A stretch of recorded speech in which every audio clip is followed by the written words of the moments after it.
அதுவும் தவறான கருத்து. அதே மாதிரி அடிப்படை உரிமை தேவை. ஊருக்கு என்னென்ன பைப் லைன் இல்லை, தண்ணி லைன் இல்லை, வாட்டர் போர்ட் சிட்டிலாம் வேலை செய்யணும். நம்ம காசு வாங்கி நமக்கு 1000 கொடுப்பான். இப்போ கரண்ட் பில் வாங்கிக்குவான், தண்ணி பில் வாங்கிக்குவான், வீட்டு வரி வாங்கிக்குவான். எல்லாமே ஜிஎஸ்டி. நம்ம சாப்பிட்ற உணவு இருக்குல்ல, எல்லாத்துக்கும் 18%. நம்ம காசு வாங்கி நமக்கு திட்டிக்கிட்டு அதை பிச்சை போடுவான். அந்த ஒரு நாள் வருமானம் பிச்சை போட்டு அந்த 1000 ரூபாய்க்கு ஓட்ட வைக்கக்கூடாது. தயவுசெய்து சொல்கிறேன்.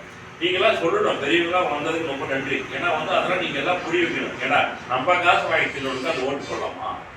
நாம் பின்னாடி இருக்க சங்கதி நல்லா இருக்கணும், செலவு செடி போடுறதுன்னு ஆசைப்படுறாங்களாம். ஏன்னா சொல்கிறோம், நம்மளாம் இன்னும் கொஞ்ச நாள் 30 வருஷம் 20 வருஷம் நம்மளும் போயிடுவோம். அவ்வளோதான். நம்ம ஒரு 40 வருஷத்தில் அட்ரஸ்லாம் போயிடுவோம். இந்த இளஞ்செட்டு தான் வாழ்கிற வயசு. உங்களுக்கு தான் அந்த அரசியல் உங்களுக்கு தெரியணும், உங்களுக்கு தான் அந்த வாழ்க்கை தெரியணும். நாம் எம்ஜிஆரை பார்த்தோம், ஜெயலலிதா பார்த்தோம். எனக்கு கூட எம்ஜிஆர் தெரியும், ஜெயலலிதா பார்த்தோம். அந்த அம்மா ஆட்சி நல்லா இருந்தது. ஸ்டாலின் முதலமைச்சர் கருணாநிதி கூட ஓரளவுக்கு பண்ணாம்பா, இல்லைன்னு சொல்ல மாட்டேன். இவனுக்கு ஆச்சு கொள்ள குத்து கொலை தான் நடக்குது. இவங்ககிட்ட இதனாச்சும் உருப்படியாக நடக்குதா? இல்லை இந்த மனசு வர மாட்டான். அப்படி சினிமா நடிச்சு ஒரு 2 ஆட்டம் ஆடிட்டு 500 கோடி சம்பாதிக்க மனசு இது கஷ்டம் இருக்கு. 41 உயிரை பலிகடா பண்ணி கொண்டாடுங்க.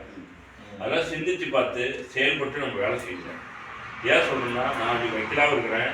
அரசியல் நீங்கள் ஒன்றிய கிளம்ப வச்சுருக்கேன். நான் மாவட்ட வைக்கலாம் இருக்கேன்.